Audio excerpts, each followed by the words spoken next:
Assalamualaikum, sobat Cangkir Kopi TV. Waalaikumsalam. Ingat ada TV-nya, kalau enggak dangdutan. Oke, ini sebuah perbincangan yang mungkin lain daripada yang sebelumnya. Kenapa? Karena kita langsung ke kebun kopinya. Cangkirnya nggak ada, tapi kita ke kebun kopi. Kalau mau ngopi tinggal metik aja, makan sendiri. Oke, sekarang bersama Abah Lutfi tentunya, dan juga ini siapa? Ada yang tahu?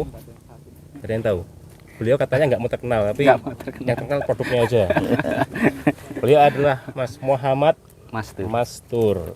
Beliau owner dari KBW Cafe. KBW Cafe itu apa? Silakan cari di Google. Sudah ada. Ya, itu kopinya adalah produk kopi dari UMKM yang ada di wilayah Ulu Belu. Dan Ulu Belu itu termasuk tersohor dengan kopinya. Gitu. Dan kita mau ngobrol-ngobrol soal itu. Yang pertama tentunya tentang dunia kopi yang fokus kepada perbisnisan. Mantap nih. Ini kayaknya Karena pemuda panas isunya nih. Karena katanya kalau bisnis itu menyata Rasulullah, karena dia juga bisnis.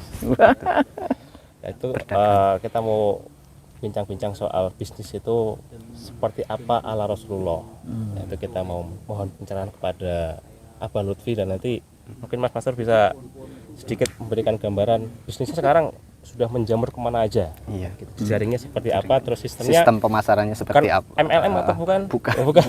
Reseller, distributor atau apa itu? Iya. Nanti kita bahas soal bisnisnya seperti apa. Kita sekarang pengen tanya dulu pada Abah Lutfi soal bisnis kopi itu kalau dalam syariat Islam masuknya ke kaidah gimana sih?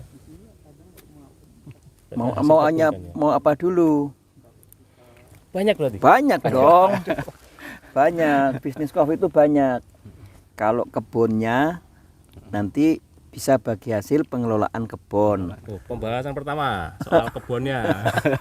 Berarti nanti ada apa? Muzaroah. Jadi kerjasama antara pemilik tanah dan kebun dengan penggarap. Nanti ada produksinya. Nah, produksi itu kan kata Nabi SAW menceritakan tentang Nabi Daud itu. Nabi Daud makan dari karya tangannya. Jadi bukan berpangku tangan. Jadi orang Islam itu memang harus berkarya, berproduksi.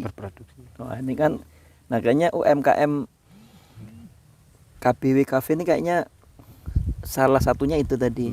Tadi nggak ngebun tapi kan Bang ya? Ngebun juga. Wah. Berarti hebat dong.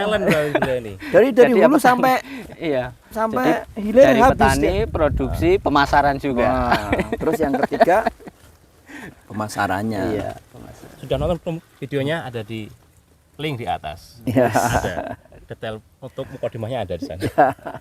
Jadi ada tiga. Paling tidak ada tiga. Satu pertaniannya, perkebunannya, kedua produksinya, kemudian yang ketiga pemasaran atau perdagangannya. Dan perdagangan ini kalau Nabi Sallallahu Alaihi Wasallam sendiri mengatakan bahwa rizki yang paling luas itu di jual beli. Bisnis ya, duitnya paling banyak. Nah gitu. Jadi tapi kalau kayak Bang Muhammad Mastur ini menguasai dari hulu ke hilir. Wah, ini. Anak muda yang luar biasa. Kelahiran Gitu. tahun 90. 90. Tua saya ya. Iyalah, Sangat mudah sekali. sudah punya cucu kan? Udah. Iya. Jadi gitu Bang. Jadi kalau bicara bisnisnya ala Rasulullah nanti bisa muzaroahnya, bisa produksinya, bagaimana seorang pengusaha terhadap pekerjanya gitu. Nah, termasuk jual belinya juga. Gitu. Dari Mas Mastur, pengalaman bisnis selama ini tuh seperti apa? Selama di Ulu Belu ini mulainya dari mana, terus sampai sekarang sejauh mana? Iya. Saya dari UMKM itu mulai ini sekitar 2016.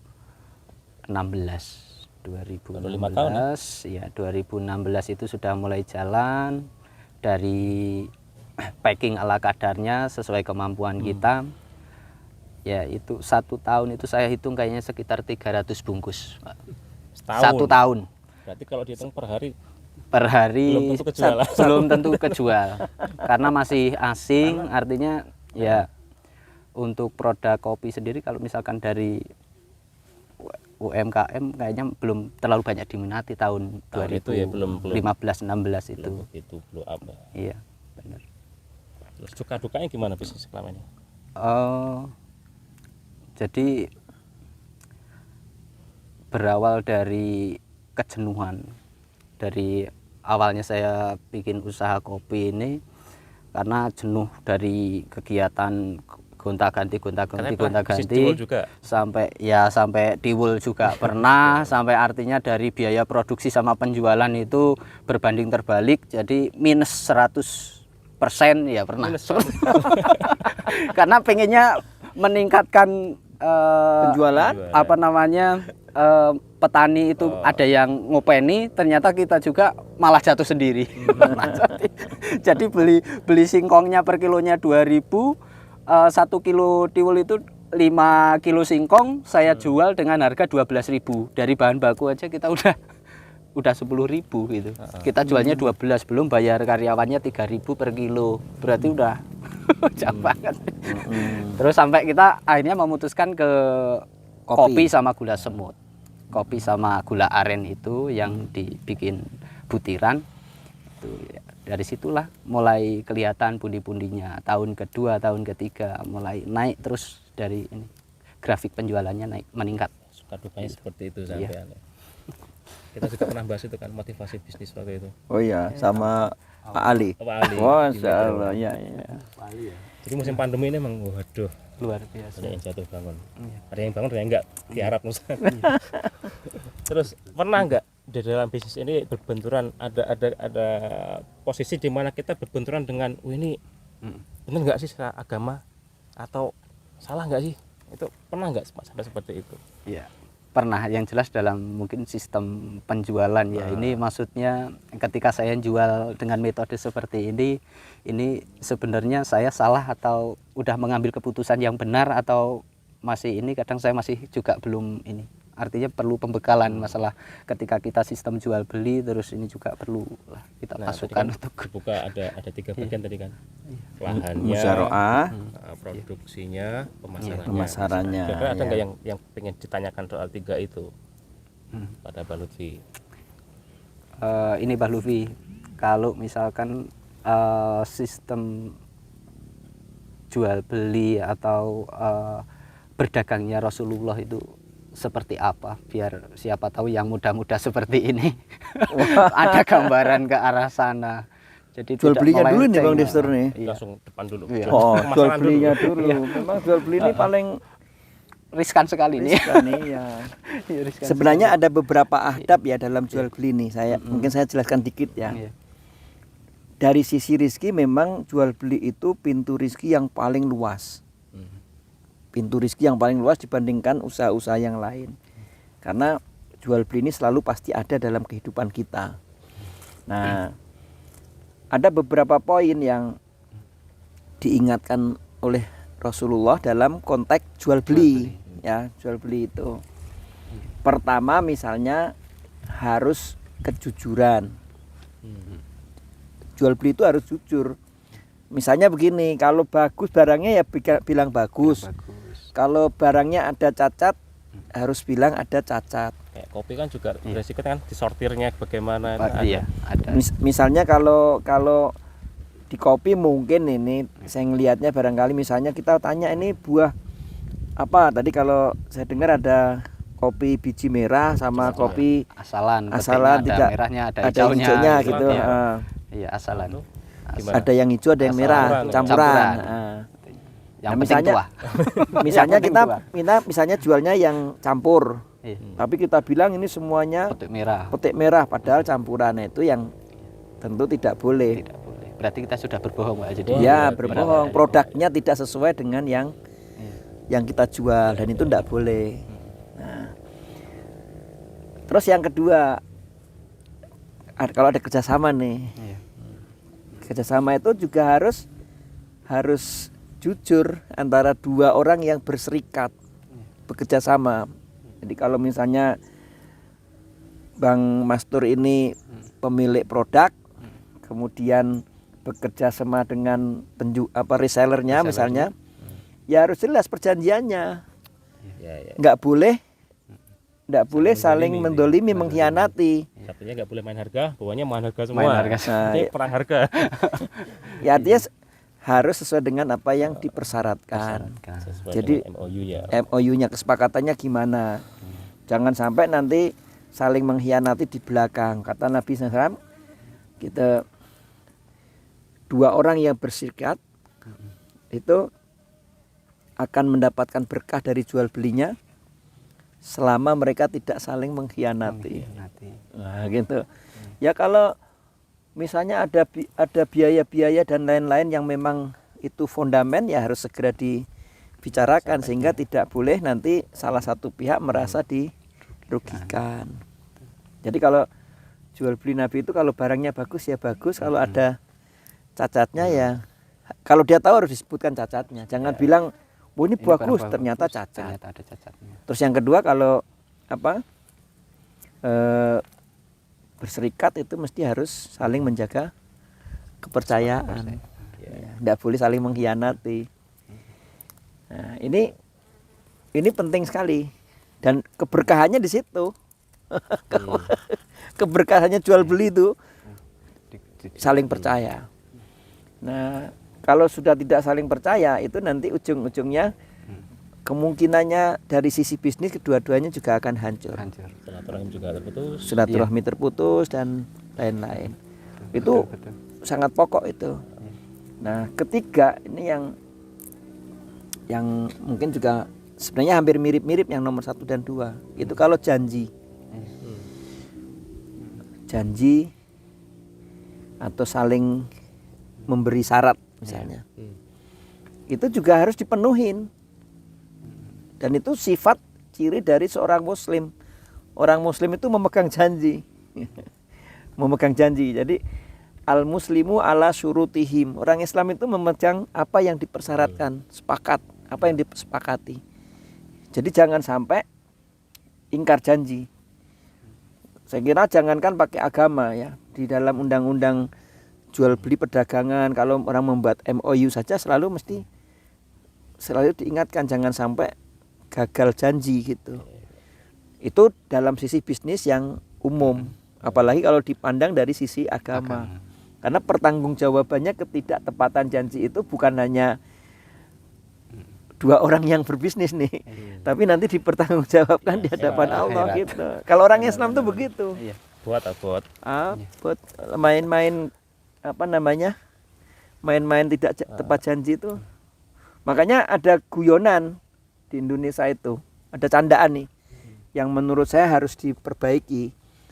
Ada kadang-kadang sebagian kaum muslimin itu kalau bilang insya Allah malah 9. Insya Allah, jadi Malah bilang enggak ini ya. malah justru seolah-olah kalau insya Allah itu nggak ditepati. Enggak ditepati. Padahal insya Allah itu betul-betul kita pakai nama Allah itu. Cenderungnya lebih ke arah negatif. Jadi kalau Senjata negatif. besok di kapan dikirim Bang? Insya Allah besok. Oh, insya Allah itu malah nggak tepat. Nah ini kebiasaan yang harus dibuang tuh. Kalau orang Islam tuh insya Allah tuh janji yang harus dipertanggungjawabkan. Kalau memang belum bisa harus bilang belum bisa karena ada kendala apa gitu. Ini kita udah nungguin para pembelinya udah sudah nunggu pengen menikmati kopi KBW, ternyata nggak datang. Katanya udah OTW-nya dari mana gitu? OTW-nya dari kebon sampai rumahnya Bang Mastur. Wah, kita udah nunggunya udah pengen ngopi. Nah itu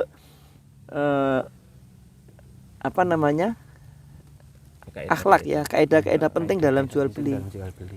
Jadi kalau itu bisa dipenuhi, nah orang Islam itu keberkahannya itu Bang.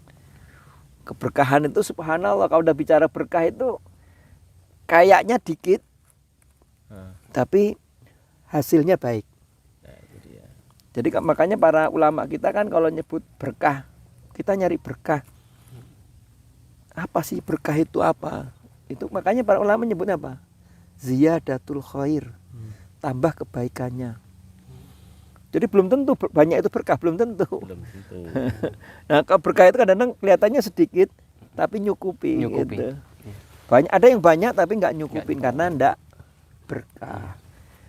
Nah, ini orientasi bisnis ala Rasul itu memang seperti itu. Makanya Nabi itu ketika masih belum, Nabi Muhammad sebelum diangkat menjadi Rasul aja itu perdagangannya dicari orang karena jelas gitu Bang. Janjiannya tuh jelas. Berapa harganya? Saya jual 100.000.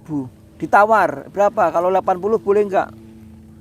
Ya tinggal lihat masih boleh apa enggak kan? Tapi kalau ada kadang-kadang jual beli gini Bang. Ini contoh yang enggak boleh. Ditawar. Misalnya modal sesungguhnya cuman berapa? 50.000. Ditawarkan 100.000. Kita nawar nih. Kan biasa pembeli menawar. Misalnya kira-kira kalau 75. Ya sebenarnya boleh aja dikasih atau enggak dikasih. Tapi kalau pedagang tuh bilang modalnya aja enggak boleh. Wah, bohong ini. Bohong, sudah ada ini. Iya, indikasi bohong enggak boleh itu. Bahasa yang lebih bagus barangkali masih kurang, belum diberikan, belum dapat gitu. Jadi bahasa itu bisa mana-mana efeknya ya. Iya dong. Keberkahan juga. Iya. Kan sebenarnya kan kita misalnya kopi pun kalau mau bertanya harga kopi itu kan sebenarnya bisa aja kita cari ke tempat lain. Tapi kan mungkin kualitasnya beda. Kualitas berbeda, asal barang berbeda itu kan juga boleh membedakan harga gitu. Tapi ketika kita bilang modal aja enggak boleh. Wah, padahal kita dapatnya enggak nyampe segitu. Pernah kayak gitu? Belum pernah. Kalau jangan dong. Beli di kopi kayaknya belum pernah ini. Oh, janganlah. Nah, ini keberkahan tadi ala Rasul tadi. Jadi bisnis kopi itu juga cukup beresiko juga ya kalau beresiko. Iya benar. Jaga-jaga soal makanya perlu petuah, perlu petunjuk. Iya. Jadi kalau kita ini nanti bisa mempraktekkan dagang seperti Nabi SAW, mudah-mudahan ya dicari. Kalau kopinya enak ya enak, kalau kurang enak di mana letaknya kita perbaiki gitu supaya sesuai dengan yang diminta oleh konsumen. Pembelinya. Gitu Bang Destur. Ada lagi ya? Bisnisnya. Oke, yang ini kita ke kebun Pak Haji. Kebun. Biasanya iya kita di apa namanya sistem bagi hasil terus ini itu mungkin perlu juga lah untuk kawan-kawan dan saya pribadi kalau misalkan ini kan perlu petuah juga, petunjuk juga ini. Sistem bagi kebunnya milik warga sini kan ya? Iya. Kan memang di pertanian itu kan kadang-kadang ada pemilik kebun, ada penggarap, ada yang pemilik sekaligus penggarap, ada yang begitu. Nah, kalau yang kerjasama antara pemilik dan penggarap itu memang salah satu yang terkenal dengan akad muzaroah namanya. Muzaroah namanya. Muzaroah itu kerjasama antara pemilik kebun dengan pengelola. Sewa lah ya? Bukan. Ini misalnya nih, ini bukan punya saya ya penonton ya. para kalau subscriber punya Adobe ya mungkin tahun depan. Alhamdulillah, insya Allah. Kalau Allah memberi kelancaran kayaknya nggak menutup kemungkinan punya kebun di Ulu Belu. Misal aja ini sebagai contoh. Misal saya punya atau Bang Mastur punya kebun, terus nggak sempat ngerjain, nunjuk saya sebagai penggarap. Nah, jadi ada pemilik kebun dan penggarap. Nah, ini bisa dipakai namanya sistem muzaroah, bagi hasil pertanian. Jadi Bang Mastur pemilik kebun, sudah ada tanamannya, saya punya skill untuk merawat, menggarap gitu. Nah, jadi kerjasama dua orang ini nanti ada beberapa hukum yang harus diperhatikan. Nah, pertama harus diperjelas ini yang mau diurus yang mana. Nah, misalnya kayak kita ini Ini di kebun ini kan kelihatan nih ada pisang, Iya. ada kopinya, ada tumpang sari kan, ada nanti pepaya, tadi saya lihat ada pepayanya. Pertanyaannya mana yang dibagi hasilkan? Lahannya dulu. Lahan dan tanaman kalau muzaroah itu. Jadi apa yang mau dijadikan objek Bagi Bagi hasil. hasil. bagi hasil di kerjasama tadi? Misalnya saya bilang, Bang Mastur bilang, Pak Ustadz ini yang digarap cuman kopinya, pisang saya. Berarti nanti yang dibagikan adalah kopi saja. Tapi kalau semua tanam tumbuh yang ada di kebun saya, di kebunnya Bang Mastur itu saya yang mengelola. Berarti semua tanam tumbuh apa? Pisangnya kayak apa, kopinya, pepayanya, mungkin ada yang lain-lain. Nah, berarti itu harus diperjelas. Nanti ada pertanyaan lah, gimana kalau saya nanam cabai? Wah, tanam cabai ambil aja lah, sama kamu yang ngelola. Nah, kan jelas nih objeknya. Jadi jangan sampai nanti si pemilik tanah melihat ada cabai, kok kamu tanamin cabai saya nggak dibagi? Kasih. Padahal cabai cuma untuk masak aja. Itu. Harus jelas objeknya. Kemudian yang kedua, harus jelas bagiannya berapa. Nah, bagiannya berapa ini juga sebenarnya nggak ada patokannya. Patokan bakunya nggak ada, tergantung saling ridho, saling menguntungkannya seperti apa. Dan itu nanti dibuat kesepakatan. Gitu, kesepakatan. Jadi kesepakatannya seperti apa? Bagi hasil dibagi 2 apa bagi 60-40 misalnya, atau bagi 1/3, 2/3 misalnya. Itu sesuai dengan kesepakatan. Di muzaroah itu beda dengan sewa. Sewa beda dong. Beda lagi. Nah, yang ketiga itu apa? Antara penggarap dengan pemilik itu diperjelas waktunya berapa lama.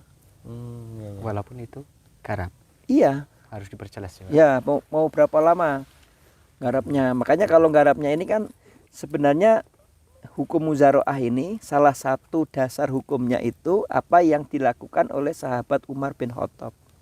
Ya. Salah satunya sahabat Umar bin Kurma. Khattab itu punya kebun kurma di Khaybar. Nah, di Khaybar. Jadi dia punya kebun kurma, terus suruh garap orang-orang penduduk Khaybar. Karena rumahnya Umar bin Khattab kan di Madinah dan agak jauh kan. Dah, kamu yang garap, nanti kita bagi hasil. Nah, bagi hasil di bidang pertanian itu sering disebut dengan muzaroah. Gitu. Di sini banyak ya kasusnya gitu. Atau gimana? Banyak. Banyak. Banyak Hanya milik orang digarap Iya. warga sini. Termasuk saya juga seperti itu. Ada juga yang lahan punya ini saya juga yang garap. Gitu. Milik orang juga ada gitu. Iya. Wah, itulah bagus. Kan beliau ini penguasa dari hulu ke hilir. Juga. Iya, jadi kalau dari hulu ke hilir itu luar biasa nih bisnisnya, subhanallah. Nah, jadi mudah-mudahan kalau itu bisa kita lakukan itu mudah-mudahan keberkahan dalam bisnis kita lebih bagus. Terus satu lagi, Hmm. kita kan pernah bahas soal di video lama ya, Ramadan 2 tahun yang lalu Pak ya, Gimana? yang bahas kitab apa namanya dulu? At-Tadhib ya, fikih Syafi'i itu kan ada kitab membahas soal zakat untuk Pertanian. pertanian. Nah, gimana Mas pandangan Bang Mas soal zakat pertanian seperti apa? Ada zakat nggak di sini gitu atau gimana? Kalau yang saya laluin, yang pernah saya ini artinya memang belum ke arah situ. Jadi kita jalan aja bisnis, jual beli terus, tapi kewajiban untuk itu belum. Haji. Mungkin bisa direview lagi soal zakat. Zakat. Pertanian Zakat, ada nggak sih? Bener. Terus Oke. gimana sih batasan Paling kayak kita pahamnya sampai sodakoh aja lah ketika misalkan ini panen kalau zakat mungkin pribadi ya, kayak misalkan pas Ramadan kita zakat itu pasti. Zakat itu? fitrah. Jangan heran loh, di sini Tapi- masjidnya bagus-bagus loh. Iya. Masjidnya bagus-bagus luar biasa. itu. Tapi kalau untuk pertanian ya hanya kayaknya saya belum pernah dengar juga sih yang iya. sampai bayar zakat itu kalau. Nah, ini Bisa perlu ini direview, perlu direview lagi betul. nih, gimana? Betul, Ada Pak. nggak sih? Terus berapa sih kalau ada? Kalau enggak gimana? Oke. Jadi memang zakat pertanian ada beberapa zakat ya. Intinya sebenarnya ada 2. Satu zakat mal. kedua zakat fitrah. Zakat fitrah. Nah, yang paling lazim dikerjakan oleh umat Islam secara menyeluruh itu zakat fitrah. Ya. Karena Ramadan pasti pada bayar zakat fitrah. Nah, zakat mal ini itu macam-macam tuh. Ada pertanian, ada peternakan, ada perdagangan, ada barang tambang, ada barang temuan, gitu. Nah, ini semuanya ada kewajiban zakatnya. Nah, kita fokus di zakat pertanian nih. Pertanian. Jadi zakat pertanian itu Allah perintahkan, dan bersodakohlah dari apa-apa yang aku berikan kepadamu dari yang telah aku tumbuhkan dari bumi. Oh, itu dalilnya dari situ. Iya, jadi memang kita ini kan yang menumbuhkan tanaman ini kan Allah nih. Ya. Walaupun kita yang nanam tapi Yang memberi hidup Allah gitu. Jadi jangan dikira ini kalau kita udah nanam tapi kita lupa Allah, enggak boleh.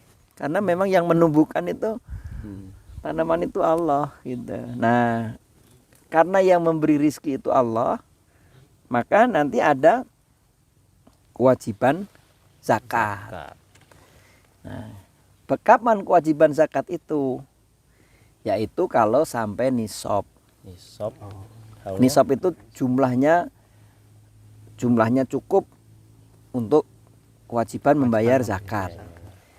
Nah, kalau pertanian nggak pakai haul, Bang, tapi setiap kali panen. Jadi setiap kali panen maka harus dikeluarkan zakatnya.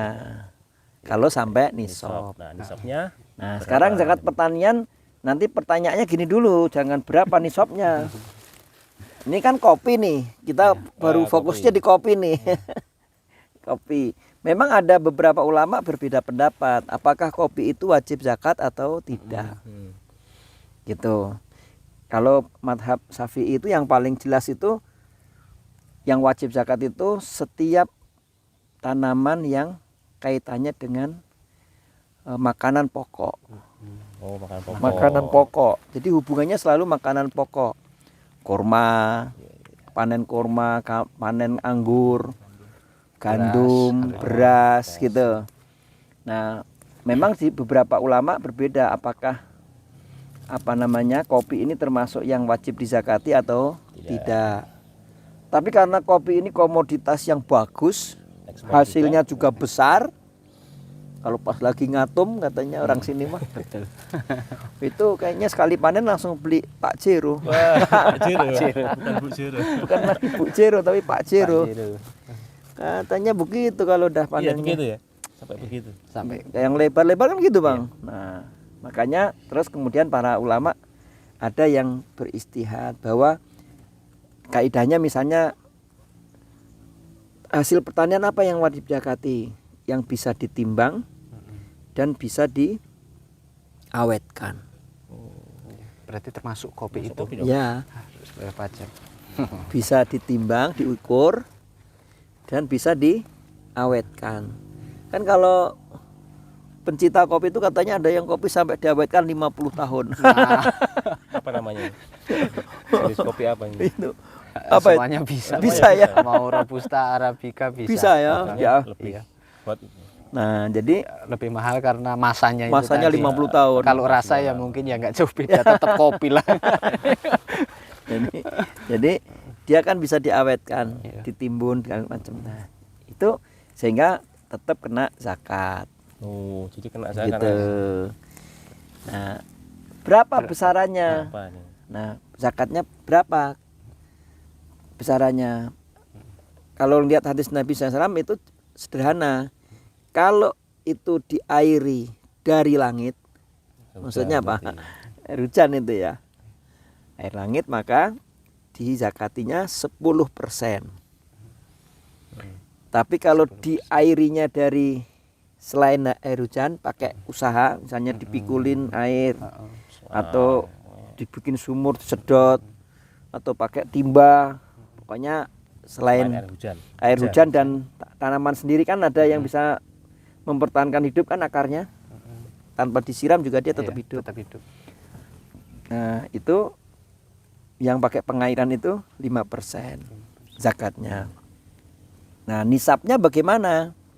Nisabnya kalau hadisnya itu setiap tanaman yang biji-bijian atau yang masuk tadi kategori tadi, kalau sampai 5 wasak maka wajib membayar zakat. 5 wasak itu nanti ada beda-beda dikit tapi kurang lebihnya 650 kilo. 650 ada yang 630 ngitungnya gitu. Nah, perbedaan itu ya wajar karena nanti kan wasak itu diukur pakai sok diukur pakai mud. Gitu. Akhirnya nanti ada selisih perhitungannya, tapi kurang lebihnya antara 600 sampai 700 kilo lah. Itu 5 wasak baru wajib bayari zakat. Nah, sebenarnya kadang-kadang gini, Bang. Memang kita ini karena belum terbiasa zakat ya. Kadang-kadang kita takut nanti berkurang hasil kita. Sebenarnya tidak. Jadi zakat itu ibarat tanaman itu seperti penyubur. Ya. Seperti penyubur. Ya. Jadi kalau kita punya kopi ini kalau nggak dipupuk, ya buahnya pasti berkurang. Tapi kalau dia dipupuk, dia akan lebih subur dan itulah zakat. Nah, makanya Allah keistimewaannya. Nah, makanya Allah mengatakan gini, andaikan penduduk negeri. Maksud penduduk negeri itu ya termasuk penduduk Ulu Belu. Waduh gitu. Termasuk penduduk metro. Termasuk Kalianda juga. Yuk ya sama aja. Andaikan penduduk negeri lau amanu ahlul qura wattaqau la fatahna alaihim barakatim minas samai wal ardh. Andaikan penduduk negeri itu mau beriman dan bertakwa, beriman dan bertakwa itu diantaranya melaksanakan perintah zakat tadi, maka akan aku bukakan pintu berkah dari langit dan pintu berkah dari bumi. Dapat 2 itu. 2 ada. Memang dari mana lagi? Pintu langit dibuka, pintu bumi ditumbuhkan. Nah itu, tapi memang kebanyakan manusia lah ya takut, wah nanti kalau saya bayar zakat habis dong uang saya.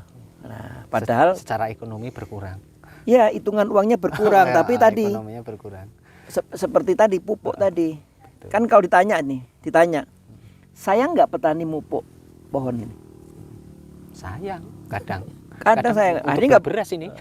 Gitu, tapi akhirnya buahnya bagus nggak? Enggak juga. Nah, petani yang cerdas, walaupun dia berat ngasih pupuk, dilakukan nggak kira-kira? Tetap dilakukan karena dia tahu kalau dipupuk pasti nanti hasilnya lebih melimpah. Tapi kalau nggak dipupuk, ya memang nggak ngeluarin modal. Tapi ya segitu-gitu aja. Gitu-gitu Jangan aja. Berharap lebih. Iya. Kalau kita udah bayar zakat mal, berarti kita bisa berharap lebih. Gitu. Itu luar biasa. Luar biasa itu. Kalau berani berzakat, tentu kita berharap. Tentu harapannya ada 2 nih. Kemungkinan disegerakan di bumi, yang pasti dibalas di akhirat. Jadi jangan nanti kebalik gini, Bang. Ada orang gini. Saya udah mupuk kok, tapi buahnya nggak banyak. Jangan menyesal. Gitu. Nanti kalau menyesal nggak saya pupuk lagi kamu ya. Sama kayak kejadian tahun ini kebanyakan seperti itu, Pak Ustadz. Jadi ya Allah, yang dipupuk aja juga nggak buah, enakan ya nggak dipupuk kan. Sama aja. Tapi untuk jangka panjangnya pasti tetap bagus yang dipupuk. Untuk jangka panjang gitu loh. Nah, itulah kira-kira zakat. Jadi jangan sampai kok katanya kalau zakat rezeki saya bertambah. Bertambah itu pengertiannya nggak mesti bertambah jumlahnya, bisa bertambah berkahnya. Yang pasti kita mendapat pahala di sisi Allah Subhanahu wa Ta'ala. Gitu. Kalau harta itu di zakat itu tenang, Bang, tenang. Karena nanti untuk keluarga dingin, untuk anak-anak kita dingin gitu. Mungkin dibuka dari pintu rezeki yang lebih lain, yang lebih luas lagi. Karena penyebab tadi zakat ya. Kayak gitu, Bang. Cukup ya, insya Allah. Masya Allah. Banyak hikmahnya nih. Luar biasa sekali. Ini pertemuan penggalang itu ya, inisiator petani sadar zakat. Jadi saya punya kegiatan di Kalianda itu, Bang, namanya petani sadar zakat. Jadi di samping kita menggerakkan UMKM-nya itu, saya juga ingatkan, ayo Bapak Ibu keluarkan zakatnya. Untuk apa loh zakatnya? Loh kok zakat kok untuk apa? Di kiri kanan kita pasti banyak orang yang butuh. Gitu. Nah, ada yang mungkin butuh untuk meningkatkan produksi yang lain gitu. Nah, alhamdulillah itu bagus. Gitu. Alhamdulillah. Mungkin Bang ada pesan-pesan untuk teman-teman sekalian, bahwasanya UMKM di Ulu Belu ini ada dan sekarang berkembang pesat. Mungkin ada pesan-pesan untuk teman-teman sekalian. Iya, yang jelas untuk kawan-kawan UMKM umumnya Tanggamus, khususnya Ulu Belu, masih banyak peluang yang sangat luas lah untuk pengembangan perekonomian ini ya, dari hasil bumi. Nggak tahu itu dari kopi atau gula semut, tetap semangat, buka pasar yang selebar-lebarnya, tapi jangan lupa zakat mal. Wah, Allah luar biasa. Kita diajak kerjasama nggak ini? Ya, siap kerjasama. Secangkir Kopi TV diajak kerjasama nih Bang. Iya. Sip, Berani Bang? cocok. Ambil tantangannya. Ambil. Oke, Amin, mari kita amin, dukung amin. Iya. UMKM kita semoga makin berkembang. Cintai produk Cintai produk Ini apa sih? Indonesia. KBW Coffee. Coffee. Ada di deskripsi, silakan dibaca. Boleh dong. Kemana pesannya? Ke reseller atau distributor bisa, atau ke ownernya, tapi agak lamban kalau di jauh-jauh owner. sih, ada di logo bawah. Ada di secangkir TV. kopi. Oke, kita tutup ya. Terima Terima kasih. kasih Pak Lutfi atas nasihatnya, Bang Masur atas Terima kasih. Semoga sukses. sambutannya. Amin, amin, Semoga amin. semakin berkembang UMKM di Ulu Belu. Ya, Semoga khas jodoh. Amin, amin, amin, amin. Apa mau nama jodoh lagi? Iya, jodohnya di Bisnisnya. usaha dan bisnisnya. Oke, kita tutup. Assalamualaikum warahmatullahi wabarakatuh. Waalaikumsalam Waalaikumsalam warahmatullahi wabarakatuh. Ada pisang. Betul.